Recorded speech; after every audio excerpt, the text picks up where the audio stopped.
Hello and welcome to Media Monitor on the SABC News Channel, independent and impartial. And this is where we take a look inside the world of media, analysing the trends, the issues and the reporting of some of the week's top stories. Thanks for joining us. I'm Peter Ndoro and this is what's coming up on the show. Now, this week we continue to sit down with political parties to understand their thoughts on South Africa's media and what their expectations are as we head towards the elections in May.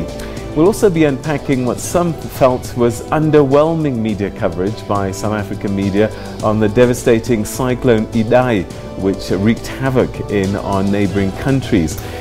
These are just some of the stories that we'll be tackling on the show today. But first, let's take a look at what's on the front pages of your Sunday newspapers this morning.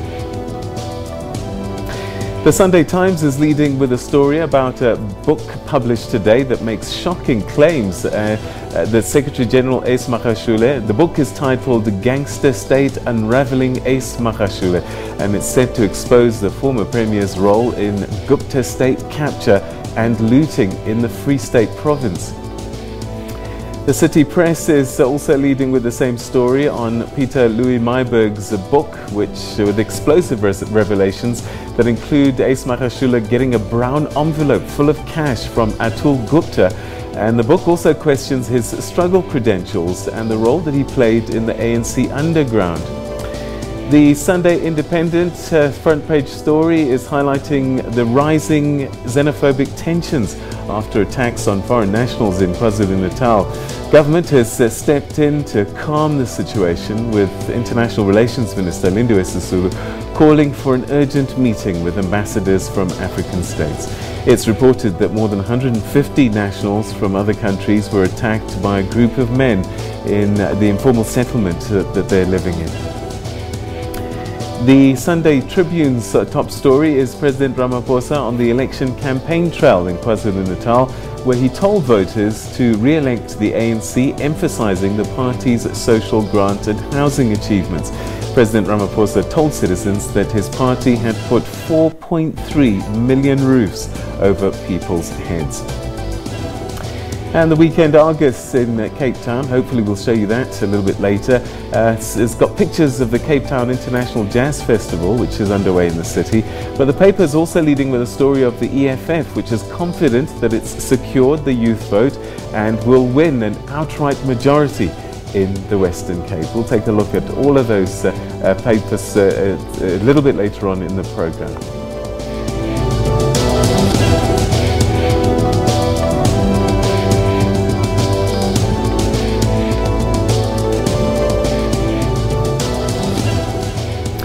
Now, if you were watching last week, we started exploring the relationship between the media and politics. The public have traditionally looked to the media to be a watchdog and hold politicians to account. Now, whilst politicians accept the role that media plays in society, they do often say that the media doesn't often play fair and can also be biased, even untruthful. Well, today we ask another group. I wish I could say a group, because I had invited 3 political parties to join us, but unfortunately 2 of them haven't shown up as yet.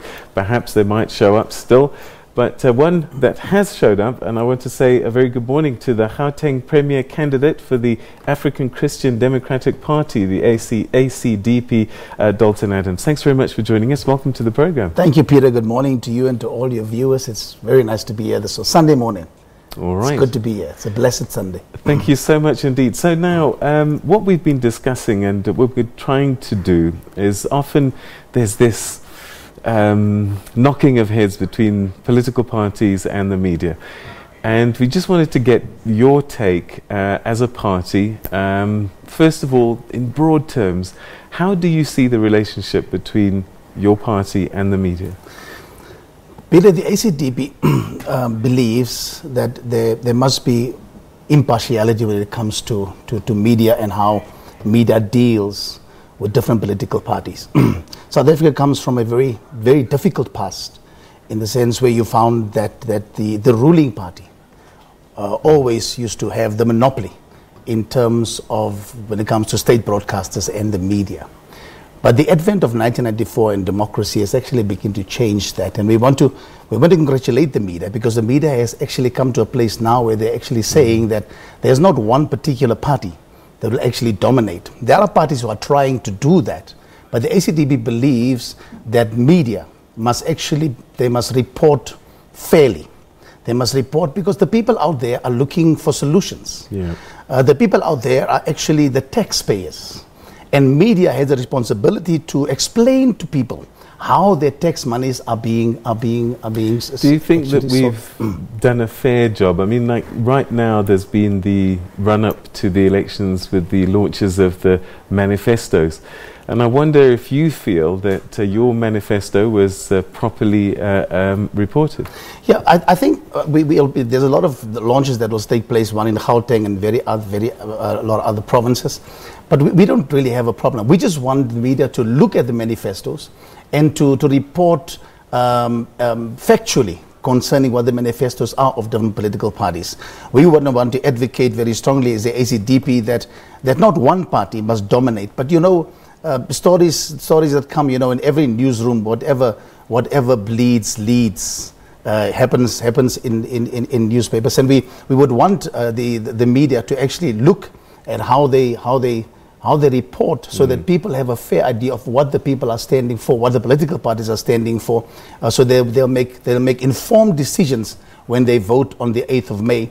Also, we would like to ask as the ACDP that media must actually give people fair reply. They must give them fair time to reply. It mustn't be a sense. Has it happened that you've not been afforded that? Has there been instances where you've woken up and said, this is wrong, and they didn't even bother to contact us? No, not necessarily. I'm saying that as a precursor, really. Yeah. That must never happen, where there's no fair reply for political parties. Must be able to come. You can't bring out a story on the 7th of May, and then the 8th of May is there, and people want to be asked on the 13th of May to reply. The other thing which is very important when it comes to the media and political parties is they must allow the political parties to air their manifestos, to share with the people what they can do, not to just make undue promises to the people. Media has a role to play in terms of how we lead up to the elections and how we inform society, because people on the 8th of May must make a decision which political party they must follow. But people in essence look through the lenses of what they believe. And many times you find that if it is like the ACDP, for instance, if it's something that runs in the line of the ACDP, the media is good. If it's something where the media goes against the ACDP, the media is bad. So that tension is always there between the media and political parties. And we would like that balance to be there. We understand that sometimes there is going to be that it will not be in your favor, and sometimes it will be in your favor, but it's how you read it and how you see it actually.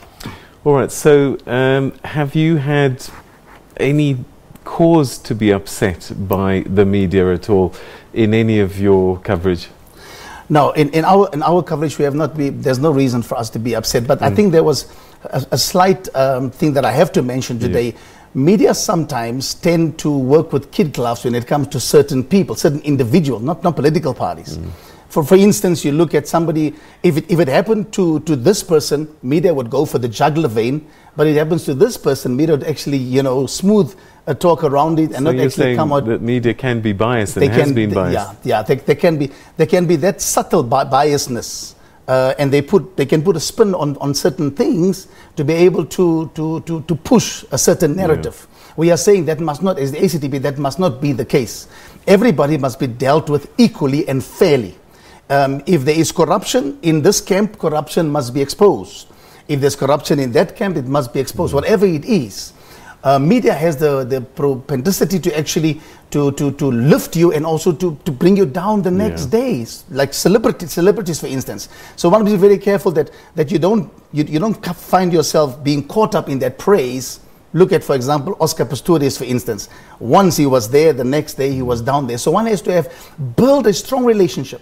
But at this juncture, Peter, I want to congratulate the media. I think the media did exceptionally well to expose state capture, to expose the issues of the Guptas, to expose the issues of KPMG and Steinhoff and Bosasa and all those things. If it wasn't for the media, I don't think that this discourse that's happening currently in South Africa to change the political playing fields in our country would have happened.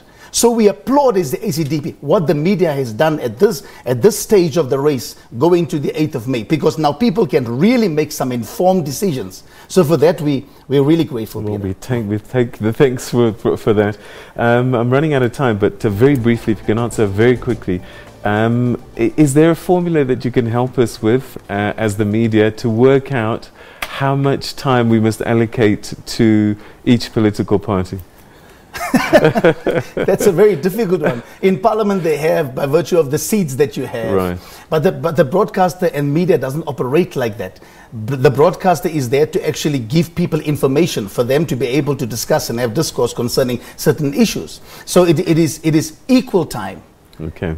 And I'm here today, and other political parties didn't make it because I respect protocol to understand how necessary it is for the people to know what the ACDP stands for and what we believe needs to happen on the 8th of May. All right. Well, we wish you the best of luck. Thank you so much indeed for coming through and sharing your insights with us today. Thank you so much, Thank Peter. you so much. Thank you. All right. We're going to take a quick break and more Media Monitor right after this.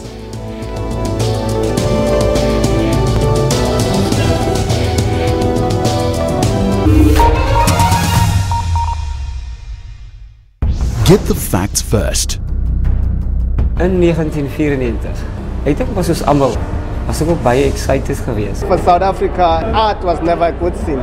From a footballing point of view, there was never a separation. Get to the truth. There's still some serious issues in South Africa. Maar ek dink die regering kan regtig waar probeer om harder te werk om ke apartheid in Sutlile ke le ke swa ke batho ba rena ba democracy batho ba batsho e se makgowa. See what it all really means. Ek is geel, want dit is die kleur in die verkeerslig wat vir jou sê wees versigtig. I still give South Africa red. We are somewhere in between. We're giving our democracy a green for sure. We're very happy. Democracy Gauge, weekdays at 5:30 on SABC News Channel 404. Today, it's one of the greatest days at Manamani Primary School. We are very much happy. You can see all the learners here. Today they are so much happy to receive this toilet today.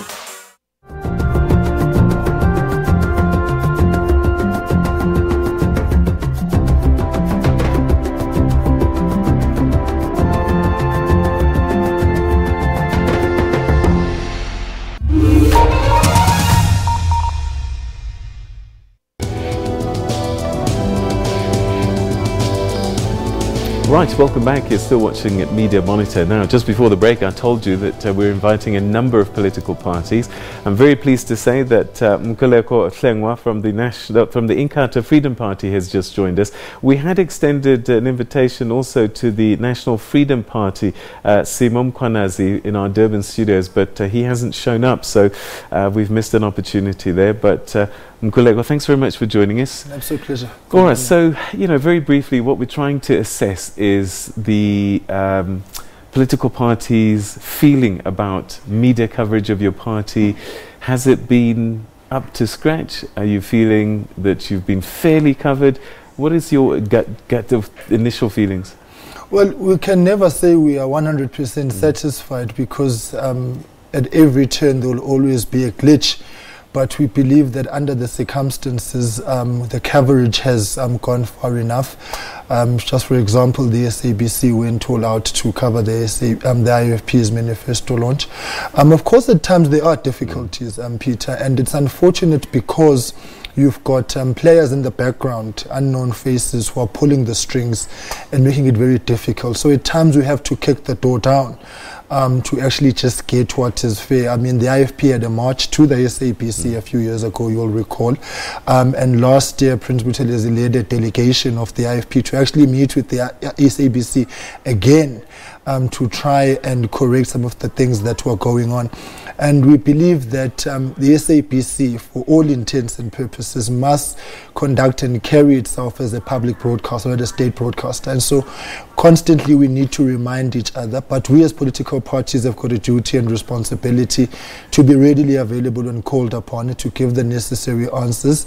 And so it's a two-way street, but in the main, the controls and the levers of the communication rest with the media. And so we believe that fairness is important. And because, Peter, these rights are not easy rights. These rights did not come like manna from heaven. People had to fight. And so it's rights which come with responsibilities. And when you're entrusted with those responsibilities, it is our expectation as the IFP that really you do that correctly and justly.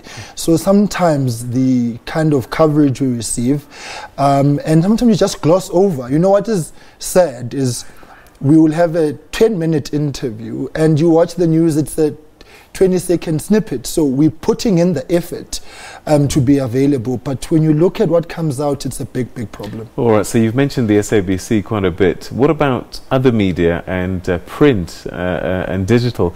Has that been fair in terms of translating your message into the story? I really think we've been hard done by, particularly when it comes to print media, because, I mean, you were three-liner in a very big story, and there again, it's the same principle. You make an effort to communicate, you make an effort to present the facts, but you are at the mercy of the discretion of someone else who may not necessarily like you. Let me make this example. Just last week, Monday, the daily news of the independent newspapers had what I can only call a diatribe, gutter type of editorial. And it's those kind of things which worry us, because we certainly do not believe that media practitioners should be political players. They may be entitled to their own opinions, but they most certainly not entitled to their own facts. And so we make an effort, therefore, to correct these things. We write rejoinders, we try and meet with editors, but it just seems to fly over. People just have an I don't care attitude because it's my way or no way. So whether it's print media, electronic media, radio, and so on, the same principles apply. But because I'm at the SABC, I'm bound to speak about the SABC, but more so because the SABC carries a bigger responsibility that it is a public broadcaster. The others we can understand to the extent to which, well, obviously, if they are in the business of making profit, they'll have a certain agenda, and they may have certain political inclinations. But be that as it may, you need to level the playing fields. And the fact that, let me extend it a bit further. You've got the IFP, which is the fourth largest party in this country. To put us at the tail end of any bulletin ahead of small one-seater parties in Parliament is an indictment of just failing to get the basics right of prioritization. So I believe that there's a lot of work that still needs to be done to get media practitioners generally to understand that they're not political players. Do you think that there's sometimes bias even, purposely so, by some media outlets? There's quite a lot of bias. You are at the mercy of the newsmaker, the anchor. If they don't like you, well, then you are in it for, something hits the fan for all intents and purposes. And that's not right. Because I think that we in the IFP have made it a point to be readily available at all material times to actually communicate them and provide responses. You might not like the responses we give you, but we will endeavor to give you the best correct information available to us at the time. So I think that we need to rise above the petty politics of liking and hating people, because that diminishes and takes away from the integrity of the profession and the sector. The media is an important and integral part of our democracy, and we're calling upon all media practitioners to look at the bigger picture. Give us a fair chance and judge us correctly. Yeah. There was one on one of the radio stations, one anchor said, well, none of us are neutral. That we understand. We've got your views, but when you are given a platform where you are communicating with your nation, take your own personal politics out of it and place the politics of those who are playing the politics on the agenda, on the table, and allow the listeners, the readers, and the viewers to make an informed decision. But don't force feed people your own myopic and so on. I'm not saying that media practitioners don't have political views. They do. They're allowed to, part of the democratic discourse. But when your views surpass what it is that the citizens expect, and yours become the alpha and omega of the discourse, something fundamentally has gone wrong. And more so, it goes to analysts. When analysts begin giving us flowery rhetoric about their own feelings and not actually analyzing the issues is an indictment. Just here on the SABC, Peter, when we had our manifesto launch, Ralph Mateka came onto the SABC platform, and he went on a tangent. speaking about only one section of the IFP's manifesto and the speech that Prince Buthelezi gave. And he went on and on to the point he was writing opinion pieces. And I'm sitting there thinking, this is a so-called analyst, and you're zooming into 3 lines and losing sight of the broader buffet of ideas that the IFP presented. But because you're hiding behind the guise that you're an analyst, the expectation is therefore what you say is the true gospel of everything. That can't be the case. So even analysts need to come and respect these platforms and actually communicate correctly and properly. Honestly. We'll have to leave it there. Thank you so much indeed for coming through and sharing your thoughts with us. Thank you so much, and good luck. Thank you. All right, okay, so that's the view from the political parties. As I said, we did extend an invitation to the National Freedom Party, but they were unable to make it.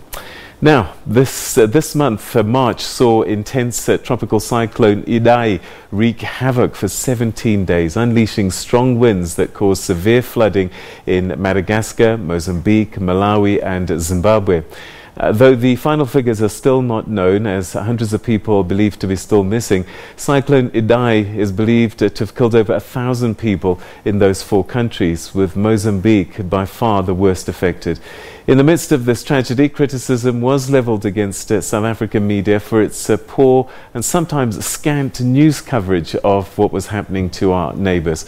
Shortly, I'll be discussing this with my 2 guest editors, but first, let's talk to SABC reporter Sipho Sterman, who was one of the journalists who managed to go to Mozambique to tell the story. Sipho, thanks very much for joining us. Welcome to the programme. It wasn't an easy story to tell. I mean, just getting there and getting around was a challenge, wasn't it? Well, a very good morning to you and our viewers at home. Indeed, it was not an easy story to tell, and I think we've become sort of media conference journalists, so we've become accustomed to going to press conferences, get the soundbite. It's a very easy, controlled environment, but then when you go to disaster-hit areas, it's a different story. There's also, language challenges. It's a disaster area. There's also network connections. So there's a lot, especially in Beira, Mozambique, that was happening in terms of the city was still struggling to come to terms with what has happened. So a lot of systems are not working, no electricity, and no that is network connection. So it made it difficult for us to even send the content through. So certainly, as a reporter, you need to be tech savvy. You need to have the drive and the ambition to tell the story. And when we arrived there, it was almost a week after the cyclone had made landfall, and I can tell you we were a handful of journalists, and I had wondered, why is so many few of us? But then I think the difficulty is sort of make a media, then stay away from them, and they rely on these obviously media agencies like your Reuters that feed the images. But certainly I felt there was not enough on the ground. But as we left, there are seemingly more that came through. But in the immediate aftermath, there wasn't a lot of media there, and I suppose the difficulties such as networks, it's a disaster area, perhaps contributed to the lack of coverage in the immediate aftermath. Peter. All right, and I suppose also resources come into play, don't they? I mean, I think often what happens is SANDF, Gift of the Givers, they come to the party and say to the journalists, let's go together so you can cover the story. If they didn't do this, it can sometimes be very difficult to go to some of these places. Indeed, I must say SANDF and other 8 agencies from South Africa that went to assist, they have really been helpful in the sense that they've brought media teams to go with them to showcase the work. So that has made access to these disaster areas a little bit better for the media. But I mean, speaking to SANDF, I think there were about 3 media crews at the time that we went with. So it's not like they were really, met with a lot of requests. So certainly there wasn't a lot of appetite.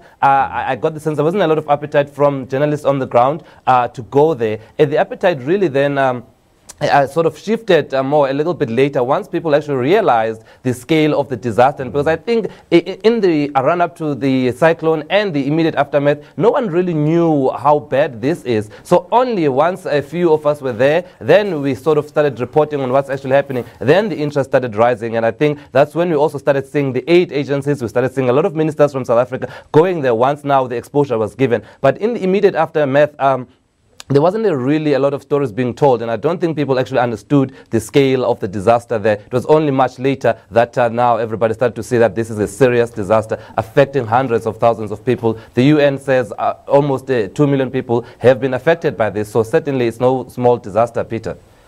All right, so what about the storytelling itself, the actual telling of the story? Do you think that that was done adequately so that people understood what was going on, where it was going, and what it all meant?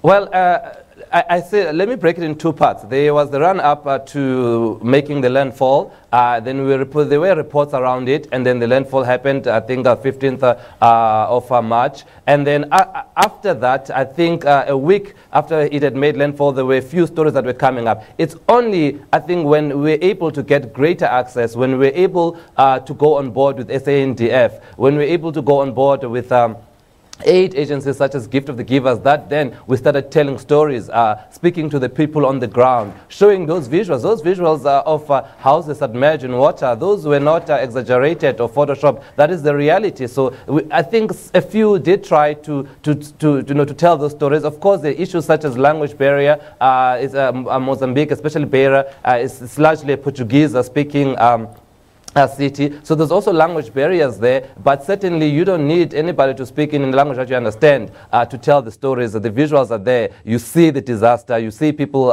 asking for food. You see people's homes destroyed. So certainly we could have done better, but I think the media is now catching up and they are trying to tell the stories the best way they can. But certainly in the immediate aftermath, not so much media coverage, but I think now we are making up for it. All right, Sipho Sterman, we're going to have to leave it there, but thanks very much indeed for giving us a first-hand account as a journalist, how difficult it is sometimes to tell these stories. That was our reporter, Sipho Sterman, who saw on the ground the carnage brought about by Cyclone Idai, which we now know was one of the worst tropical cyclones on record to affect Africa and the Southern Hemisphere as a whole. It's the second deadliest tropical cyclone recorded in the Southwest Indian Ocean Basin and the third deadliest tropical cyclone on record in the Southern Hemisphere. And as hard as it was to tell this story, did the media actually drop the ball in covering this natural disaster? Well, to give us a view, I'm now joined by today's guest editors. Professor Glenda Daniels, an Associate Professor in Media Studies at the University of Wits. Thanks very much for joining us. Welcome to the program. Good morning, Peter. Welcome. Pleasure to be here. We also have Magosandile Zulu, who's a digital journalist at The Citizen. Welcome. Always good to have you. Good to have you back on the program. Good morning, Peter. Thank you for being here. All right, so let me start with you, Glenda, because you piqued my interest. You wrote an article and you were not impressed by the media coverage for this cyclone. What did you see that was missing? Well, the most important thing that I saw was that South African journalists weren't there, you know, our local journalists, and in the region. This was right at the beginning, right at the beginning, the first, couple of days. In the region, in the Southern African region, we've got the most capacity and resources in terms of journalism, unlike Botswana, Swaziland, Lesotho, Namibia, and we just didn't see local faces there. Suddenly, as criticism of local coverage has come out, we suddenly see slowly journalists going in there. But even now, we see that it's what we call embedded journalism. We on the wagon, or wagon inverted commas, we on the SANDFs, on their resources and Gift of the Givers, etc. So yeah, I think it's been lacking. I think the criticism is valid. Where we, initially a cyclone Idai on our doorstep, and yet we were having to watch BBC, Sky, and getting the news there rather than on South African television screens, and blow by blow account like you'd get when global north countries are affected with their victims. Yeah, I can attest to that, because on the first Sunday we were on the program here, looking at the headlines of the newspapers, and Cyclone Idai was nowhere. And I just wonder, what was it? Do you think that we just didn't understand it's yet another flood in Mozambique? We've seen this before. We just didn't have an idea when it first started. Maybe not that we didn't have an idea, but I think the other problem is the resources part.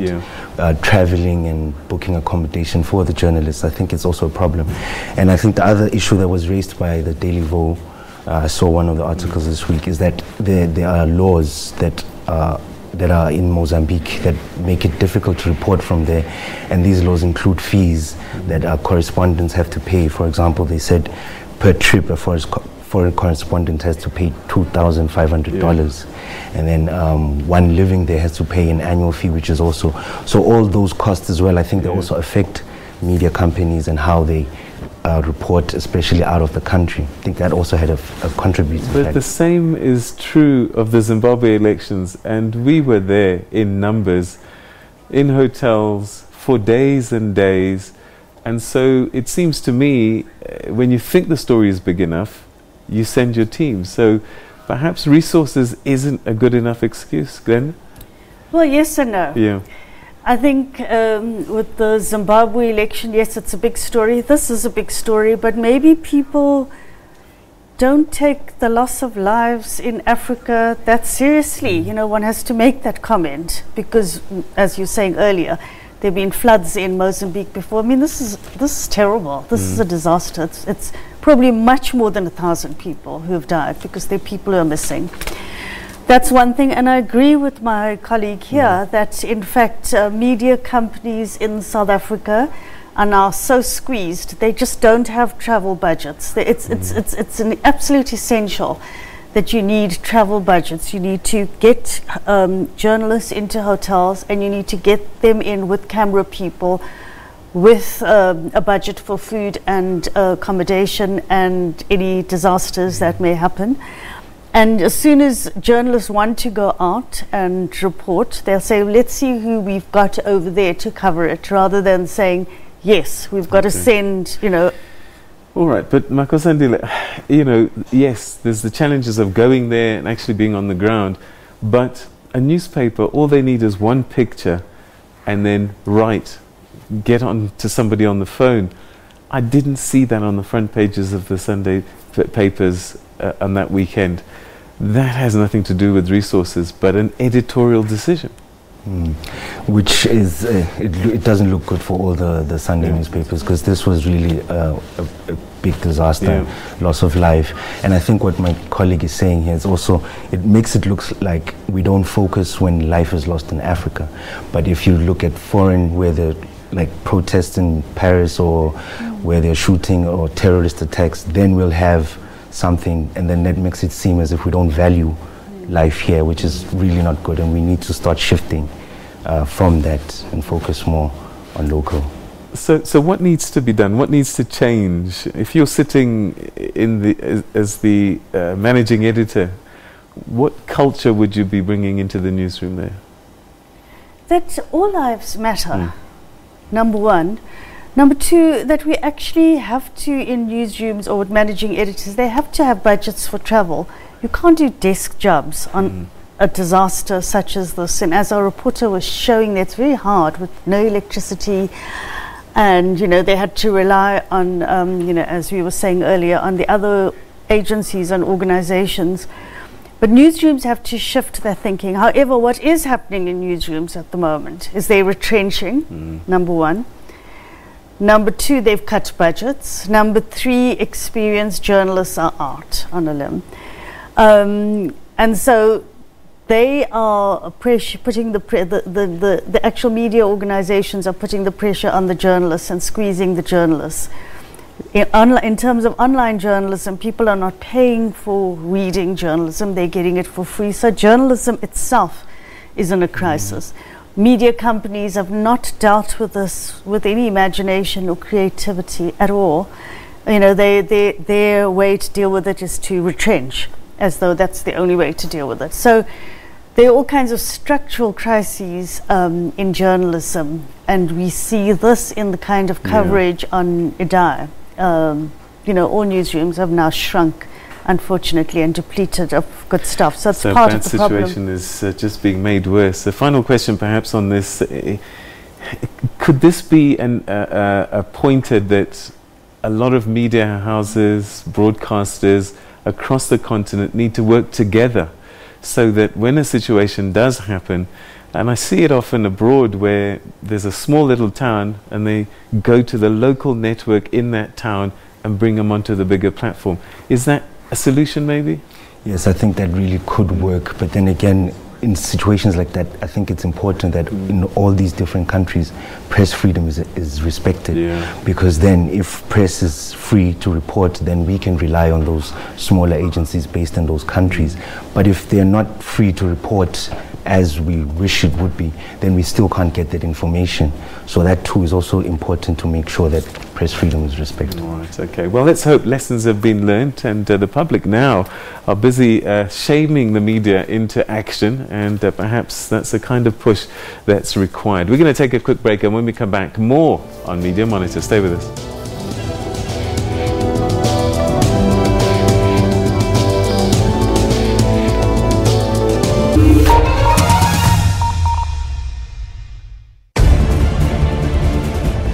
We've heard it many times from female entrepreneurs that they aren't taken seriously, and Future Females is a worldwide network of women. So we're creating a platform where these women come and they collaborate and they meet each other. Have the Civil Aviation Authority announced when they'll be making some announcement with regard to findings? The Chief Executive Officer of Ethiopian Airlines, he said they do not even know the magnitude of the situation. Bring us up to speed with regard to the latest developments. We now know there was a football official, there was a journalist, there were university professors. Koko said his hands are clean and his detractors have ulterior motives. South Africans have been solely done that Machela Koko had conflict of interest. Our election website here on SABC is now live.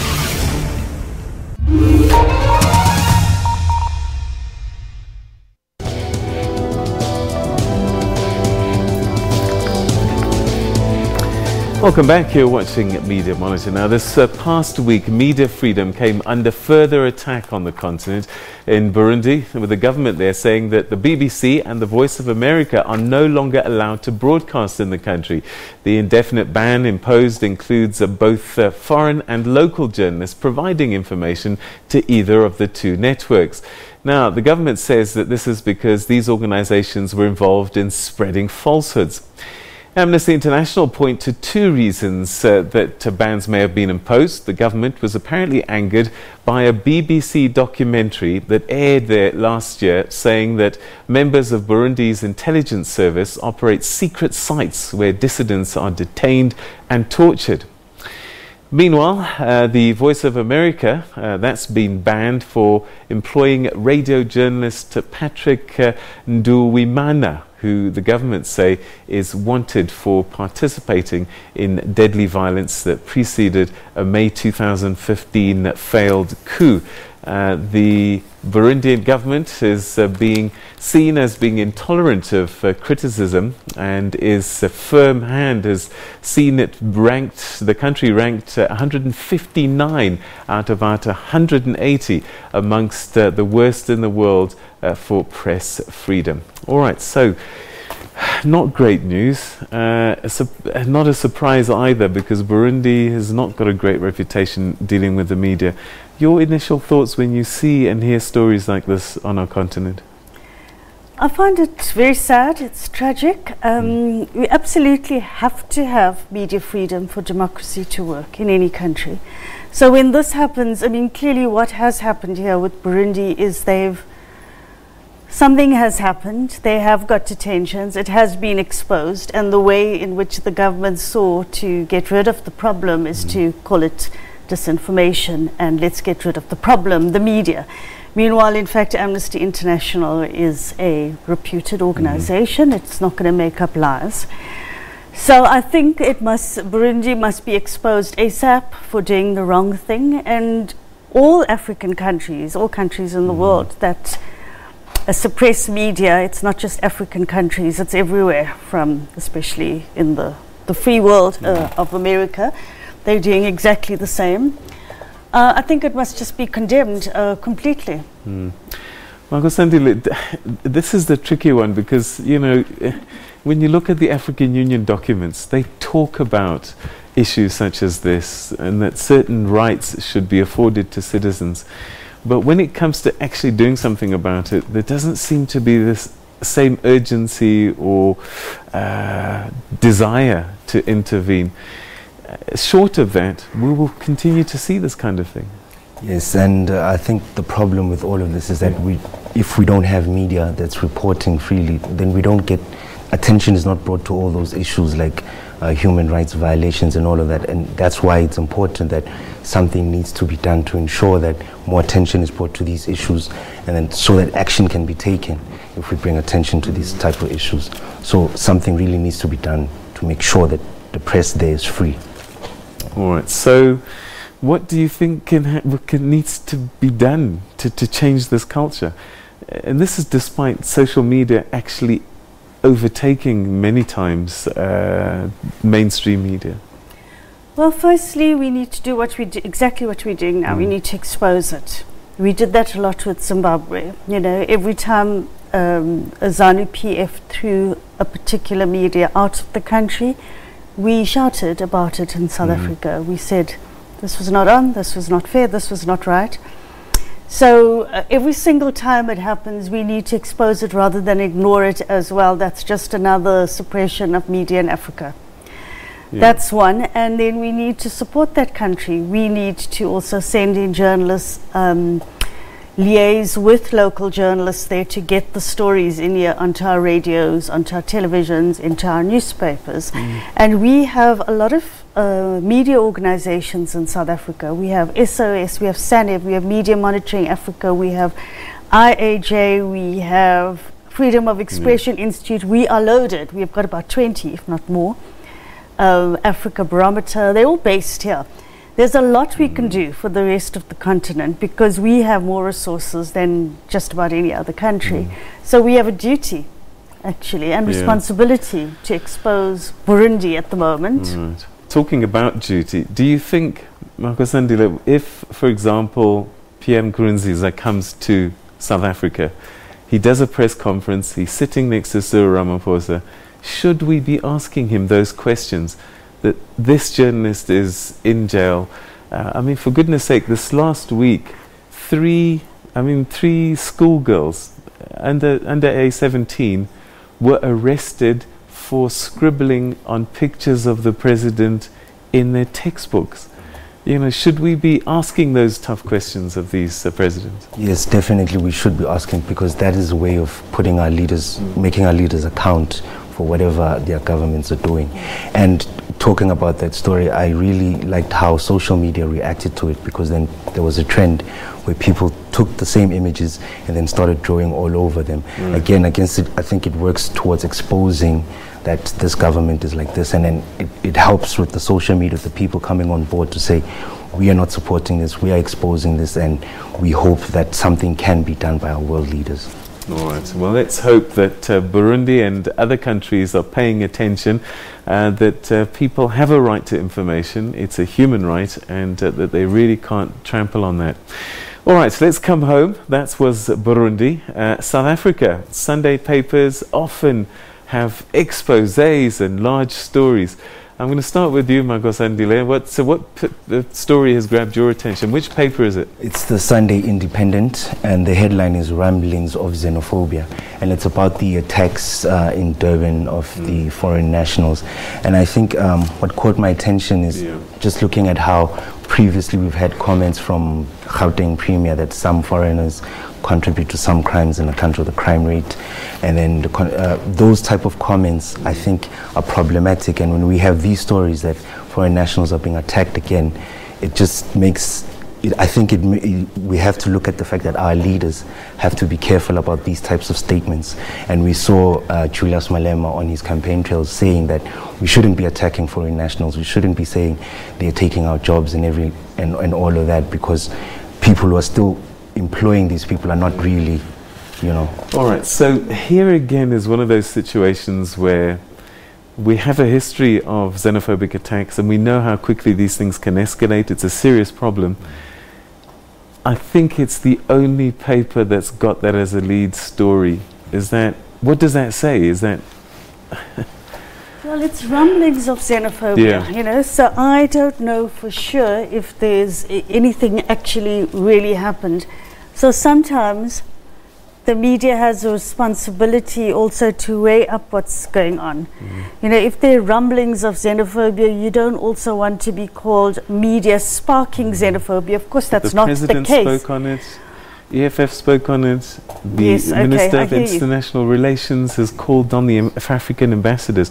They must have seen something. Okay, they must have seen something. So that's right. So on the one hand, we have that something's happening on the ground, maybe, and then on the other hand, we have leaders who are also not saying the right thing. They're also saying xenophobic things. We had the Premier of Gauteng also making the most unfortunate statement. Last year it was the leader of the DA in the mayor of the DA making the most unfortunate of statements. So yes, we absolutely have to keep track of it. But also sometimes the media's been, and I don't agree with it, but the media's been accused of fueling certain things, you know, and then everyone gets very excited and the next thing they're running out to say looking for foreigners or whatever, when it's just absolutely ridiculous. It shouldn't be like that. So it's a difficult story to manage. This is a problem in the world at the moment with the fear of the other, and you know, calling this person a foreigner, listening to this language and saying what language is that. It's really a media's responsibility also to be raising awareness and conscientizing people that all people are human beings first before they're anything else. All right. Is there a story that grabbed your attention? Well, the ACE story, you know, it's in both the front pages of the City Press and the Sunday Times. It's a story that's not new in a way, because the story about cash in bags, it's been going on for a good 5 to 10 years, if not, about, you know, certain people, the leader of the Free State. But it did catch my attention because you know, it's yet another expose. It's vindicating the past exposés, if you like. So that caught my attention. So I'm curious, and you know, some people might be cynical as well, and they say, look, we are 6 weeks away from the elections. It just seems that everything is coming out now. Is this a coincidence? What's your take? I'm not sure if it's a coincidence or not, but I think as well, with state capture, what's been happening in state capture, that too has also made people to start following these stories, the evidence that's been put out there. So I think it also drives the traffic towards exposing these stories that, from the evidence there. And it's not really good for the governing party now that it's heading to the elections. But again, on the one side, I think someone might say it's good because it gives information, and then a person can decide, how do I vote, knowing that there are certain people implicated in this and that and that. So I don't think these stories are only coming out now before the election. These stories have been in the paper for 10 years. Okay. In fact, you know, from the beginning of Jacob Zuma's reign, there have been these stories, and in fact the ANC itself hasn't been doing anything about corruption. That's been the problem. All right, you know, I wish we could chew the fat off the bone of these stories. Unfortunately, we run out of time, as we often do. But Glenda Daniels, Makosandile Zulu, thanks very much indeed for joining us and giving us your insights as our guest editors today. Thank you so much. Thank you. And to you at home, thank you very much indeed for watching Media Monitor. We hope that you'll join us again at the same time next week at the same place for more of the same. From me and the team, have a good one, everybody. Bye-bye.